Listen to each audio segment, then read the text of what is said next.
जय हिंद प्यारे साथियों।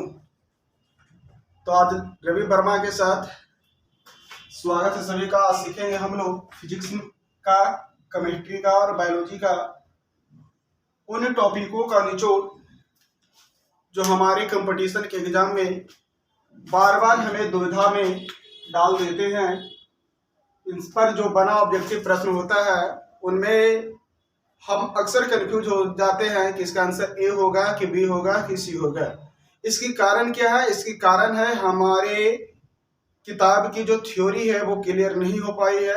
तो आइए हम देखते हैं उन थ्योरियों को और उन एग्जाम्पलों को कि कैसे हम उनके बीच में तालमेल बैठा सके। बात करते हैं सबसे पहले हम लोग तो बात करेंगे फिजिक्स की टॉपिक लेकर शुरू करते हैं। फिजिक्स में सबसे पहले दो ही चीज आती है कि पहला चीज होता है मात्रक और बेमा। मात्रक और बेमा, इसके बाद आ जाता है सदिश और अदिश। सदिश और अदिश। आज सभी टॉपिकों को थोड़ी थोड़ी देखने का प्रयास करेंगे। इसके बाद एक संपूर्ण सीरीज फाउंडेशन बैच की तरह लेकर आ रहे हैं, टॉपिक बाय टॉपिक डिटेल। आज सीखेंगे मात्रक और बेमा और सदिश और अदिश। तो चलिए सबसे पहले देखते हैं हम लोग ये सदिश अदिश है क्या। तो राशि के बारे में सभी लोगों को जानकारी होगी कि भौतिक राशियां जो है उसमें व्युत्पन्न कौन सा होता है और आधार्य कौन सा होती है। वैसी राशियां जो स्वतंत्र हो गए और वैसी राशियां जो दूसरे राशि पर निर्भर आती होती है। तो अब इसमें से क्वेश्चन आता है, क्वेश्चन बनता है कि निम्न में सदिश राशि नहीं है। निम्न में सदिश राशि नहीं है।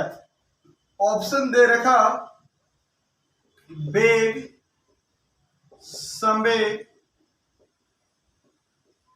ऊर्जा, विद्युतीय क्षेत्र तीव्रता। विद्युतीय क्षेत्र तीव्रता। आपका क्वेश्चन क्या है? क्वेश्चन है निम्न में सदिश राशि नहीं है। तो बहुत सारे बच्चे जल्दी कर बैठते हैं और जल्दी के चक्कर में आंसर लगाएंगे निम्न में सदिश राशि है, ऑप्शन लगा देंगे ए, जो कि क्या है? गलत है। क्वेश्चन ध्यान से पढ़िए। विद्यार्थियों का सबसे पहली प्राथमिकता होती है वो जल्दी कर बैठते हैं। जल्दी के चक्कर में हमारी जो है क्वेश्चन को सही ढंग से ना पढ़ने के कारण क्या हो जाता है? आंसर गलत दे बैठते हैं। क्वेश्चन में लिखा गया निम्न में सदिश राशि नहीं है। सदिश नहीं है तो सदिश का कौन होता है? तो सदिश नहीं होगा तो होगा क्या? अदिश होगा। पूछ रहा है निम्न में कौन अदिश है। देखिए यही विचार है। आजकल जो सेटर है इन्हीं विचारों के साथ बच्चों के साथ खेल रहा है। निम्न में कौन सही है कौन सही नहीं है, इसका संबंध इससे क्या होगा। तो हमें इनके सेटर के तथ्यों को धरना होगा कि आखिर ये प्रश्न सेट कैसे करें। अब बात करते हैं वेग, संवेग, ऊर्जा, विद्युत क्षेत्र तीव्रता। अब इनमें आप में किन्हीं को याद होगा कि सदिश, वेग सदिश है, संवेग सदिश है, विद्युतीय क्षेत्र तीव्रता सदिश है, ऊर्जा जो है वो अदिश है। ऊर्जा अदिश है। तो निम्न में सदिश नहीं है तो आंसर हो गया सी। अब यहाँ पर एक सवाल और खड़ा होता है कि क्या हम इसे सिर्फ रट लें? ये चार ऑप्शन आपने करवा दिया, निम्न में सदिश राशि नहीं है, ऊर्जा को हम रट ले नहीं। यहाँ पर इन टॉपिकों पर आप ध्यान दीजिए कि संवेग जो है क्या है? संवेग, वेग, विद्युतीय क्षेत्र तीव्रता ये सदिश है। तो इसको याद कैसे रखें? सदिश के लिए याद रखिए इसमें दो चीज, एक में परिमाण हो प्लस में दिशा हो। जिसमें परिमाण हो साथ में क्या हो? दिशा हो, वो क्या कहलाते हैं? सदिश कहलाते हैं। दूसरी चीज है कि परिमाण और दिशा का पता कैसे चलेगा। तो जैसे लिखा कि 4 किलोमीटर उत्तर, तो 4 किलोमीटर जो है ये परिमाण हो गया और उत्तर इसका दिशा हो गया। इसकी विशेष चर्चा हम टॉपिक वाइज में करेंगे। अब यहाँ पर सवाल आता है कि यहाँ तो न तो किलोमीटर मीटर प्रति सेकंड कुछ भी नहीं है, ना डायरेक्शन का पता चल रहा, तब कैसे पहचान करें कि कौन सदिश है और कौन अदिश है। ये सदिश अदिश में अक्सर एक प्रश्न पूछ लिए जाते हैं और बच्चे कंफ्यूज रहते हैं। तो आपको याद रखना सदिश के लिए दो बातें। एक तो याद रखना जिसमें वा का उच्चारण हो, जिसमें वा का उच्चारण हो वो क्या चीज में आ जाएगा, सदिश में आ जाएगा। क्या वैसे सभी राशियां जिसमें वा का उच्चारण हो सदिश में आएगा? नहीं, वो सभी राशियां सदिश में नहीं आएंगे। कुछ अपवाद में है जिसमें वा तो होता है लेकिन वो सदिश नहीं होते। जैसे केवल दे दे विद्युत, तो विद्युत में वा का तो उच्चारण है लेकिन सदिश नहीं है। लेकिन और ज्यादातर राशियां हैं जो आपको कम समय में अगर कंफ्यूजन है तो आप इसको लेकर मार सकते हैं।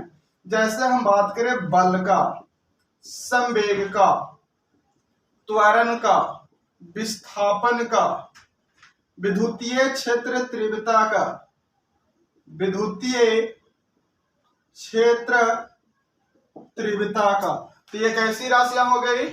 ये हो गई हमारा सदिश राशि।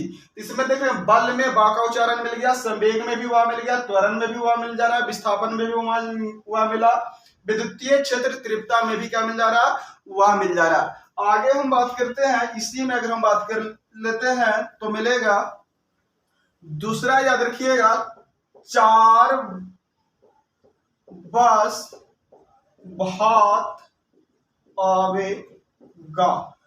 चार बस का मतलब है कि बल जो है, बल में चुंबकीय बल हो, कूलम्बिक बल हो, विद्युतीय बल हो, स्थैतिक बल हो, गतिज बल हो, सभी बल क्या चीज में आएगा, सदिश में। सा से संवेग जो होगा ये मिल जाएगा सदिश में। भा से आ गया भार, ता से आ गया त्वरण, आवेगा से आ गया आवेग, ये सभी किस में मिल जाएंगे, सदिश में मिल जाएंगे। ये सभी सदिश राशियां हैं। दूसरी चीजें याद रखना है, दूसरी चीजें क्या याद रखना है, ये तो सदिश हो गया। अदिश की पहचान हम कैसे करें? नेक्स्ट आता है अदिश की पहचान कैसे करें कि कौन से अदिश है। तो अदिश में आपको याद रखना है, अदिश के लिए, अदिश राशि के लिए याद रखना है, क्या याद रखना है अदिश राशि के लिए, उद्र आका, उद्र आका चास दाता। क्या एक लाइन याद नहीं होगी, उद्र आका चास दाता। परिभाषा क्या कहता है, वैसी राशियां जिसमें केवल परिमाण होती है वो क्या होती है, अदिश होती है। तो ये तो आ गया आपका नवम कक्षा और 11वीं कक्षा में, लेकिन कंपटीशन में पूछता है जो ऑब्जेक्टिव होता है, ऑब्जेक्टिव में हम कैसे इसे कंप्लीट करें।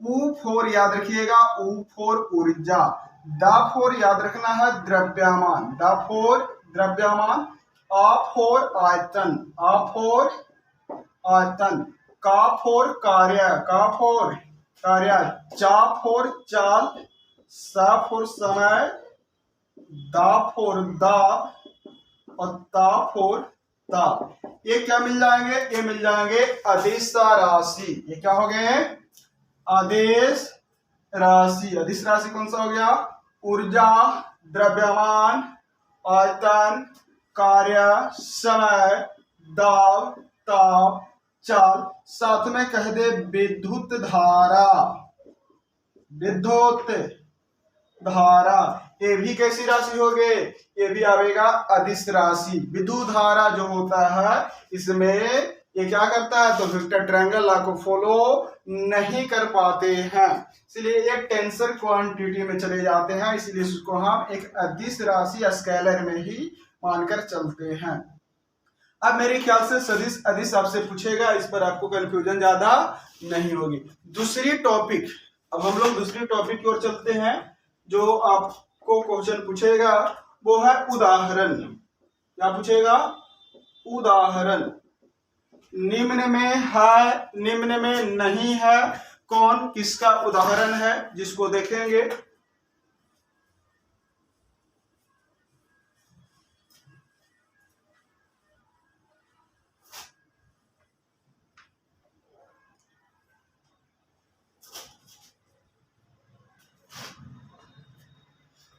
जैसे दे दे क्वेश्चन बना दे, क्वेश्चन से ही पकड़ते हैं। निम्न में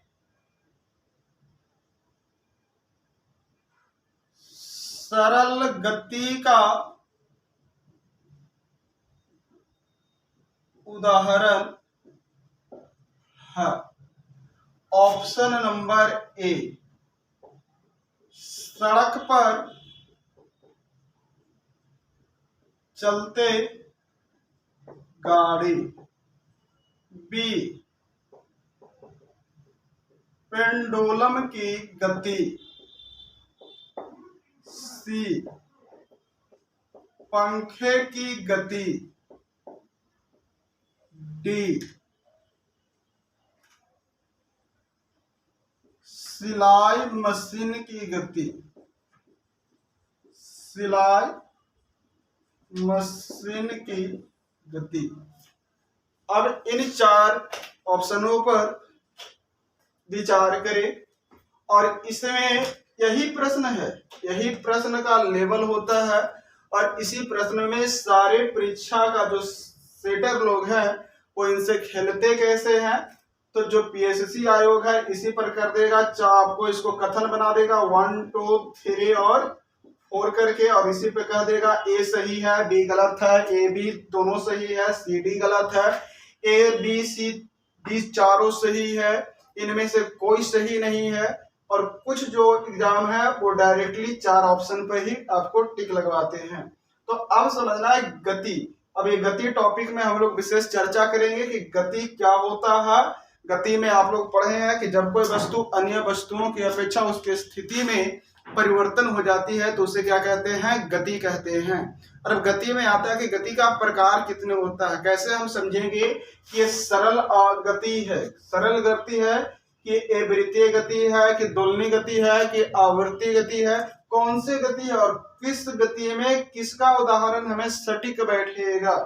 तो सड़क पर चलती गाड़ी, सड़क आपका स्ट्रेट और कट दोनों होता है लेकिन गाड़ियां सीधी तरीके से चलती है तो ये हो जाएगा सरल गति। पेंडुलम में देखते हैं, पेंडुलम घड़ी में लटका होता है, ये आगे पीछे डोलते रहता है। क्या करता है, ये आगे पीछे इस प्रकार डोलते रहता है तो इसको बोलते हैं आविरा जाविरा, हो गया आवर्ती गति। पंखे की गति, पंखे की गति की बात करें तो पंखा का जो डैना होता है वो क्या करता है, गोल गोल चक्कर लगाता है तो पंखे की गति हो जाएगा वृत्तीय गति। सिलाई मशीन की गति, तो सिलाई मशीन में अब 2 चीज आता है। सिलाई मशीन में अगर सुई की गति कह दे, सिलाई मशीन में सुई की गति, तो सुई जो होता है ऊपर नीचे तो ये आवर्ती में हो गया। सिलाई मशीन का चक्का को देखेंगे तो ये गोल गोल घूम रहा है, वो वृत्तीय गति में आ गया। तो यहां से गति के बारे में आपको ये सवाल आ जाता है। तो हम लोग देखेंगे थ्योरी को, और थ्योरी का फोकस करना है हमें उदाहरण। थ्योरी का क्या फोकस करना है, उदाहरण।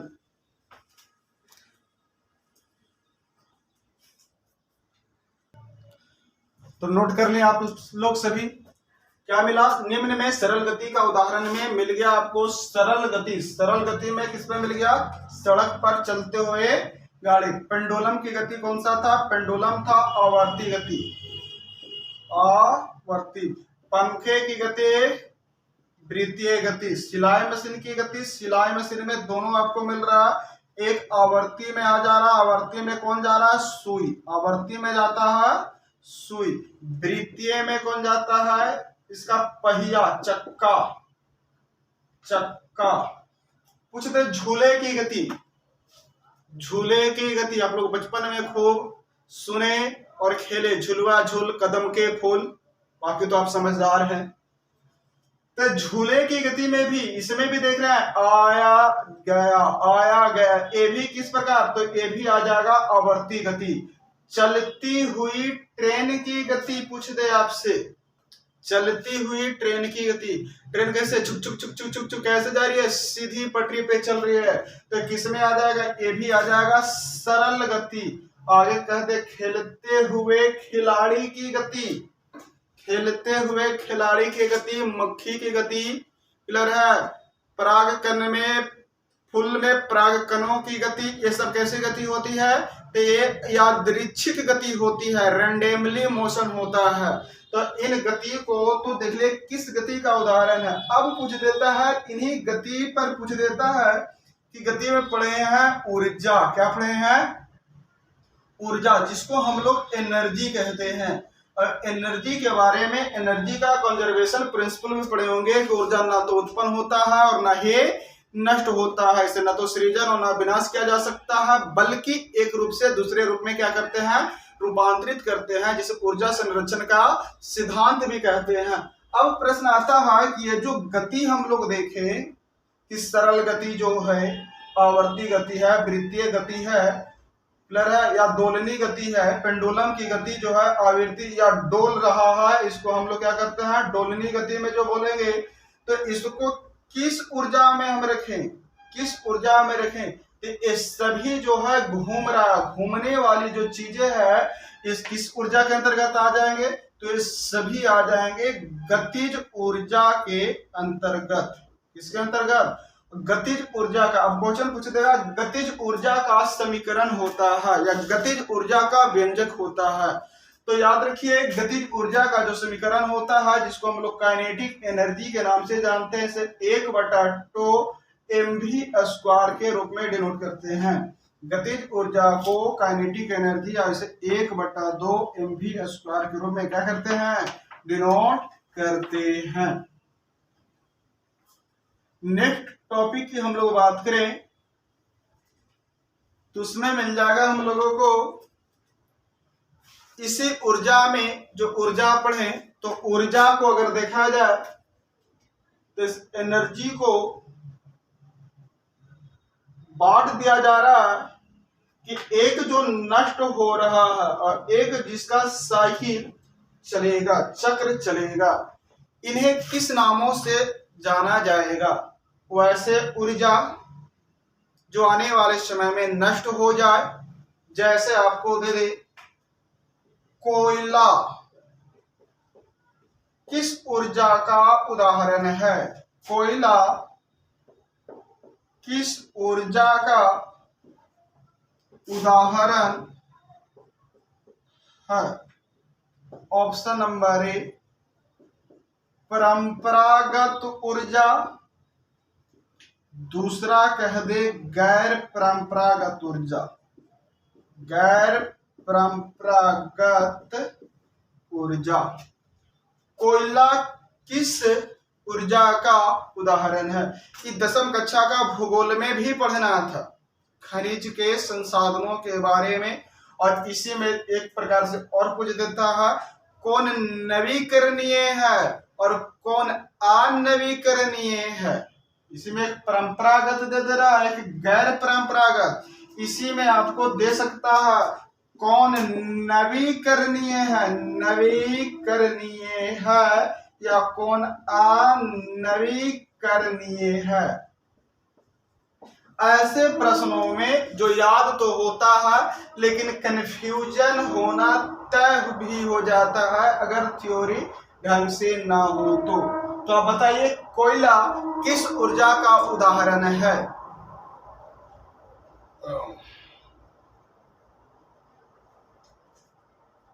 क्या जवाब हो जाएगा? कोयला। परंपरागत किसको कहते हैं? जो परंपराओं से चली आ रही है और आने वाले दिनों में क्या हो जाएगी? समाप्त हो जाएगी। आने वाले दिनों में क्या हो जाएंगे? समाप्त हो जाएंगे। उसे क्या बोलेंगे? परंपरागत। और गैर परंपरागत जो समाप्त नहीं होगा, इसका चक्र अभी चलेगा, वो किस में मिलेगा? गैर परंपरागत में। तो कोयला क्या हो जाएगा? तो कोयला का जो भी भंडार है वो सीमित है, एक ना एक दिन उसकी खादान क्या हो जाएगी? खाली हो जाएगी। क्या हो जाएगी? खाली। तो किस में आ जाएगा? तो कोयला हो जाएगा परंपरागत। आपसे पूछ दे, इस पर आगे क्वेश्चन बना दे कि आगे बतलाइए कि परंपरागत ऊर्जा है इसी पर क्वेश्चन दे दे आपको बनाकर कि निम्न में, क्वेश्चन देखेंगे, निम्न में परंपरागत ऊर्जा है। ऑप्शन नंबर ए भूतापीय ऊर्जा, बी सोलर ऊर्जा, पवन चक्के, पवन, चौथा पेट्रोलियम। एक कथन को कर देते हैं 1, 2, 3 और 4। अब इस पे जो ऑप्शन है कह रहा है फर्स्ट एंड सेकंड, बी में कहता है केवल फर्स्ट, सी में कहता है फर्स्ट सेकंड एंड थर्ड, और डी में कह दे केवल 4। निम्न में परंपरागत ऊर्जा है, पकड़िए इसे, निम्न में परंपरागत ऊर्जा है।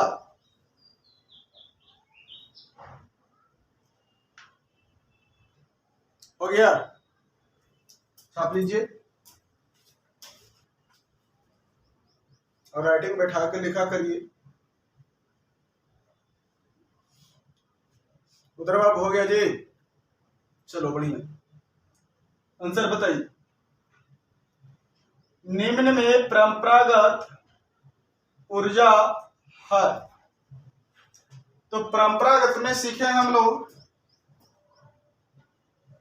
कि वैसे ऊर्जा जो आने वाले दिनों में समाप्त हो जाएंगे उसे क्या कहते हैं, परंपरागत ऊर्जा कहते हैं।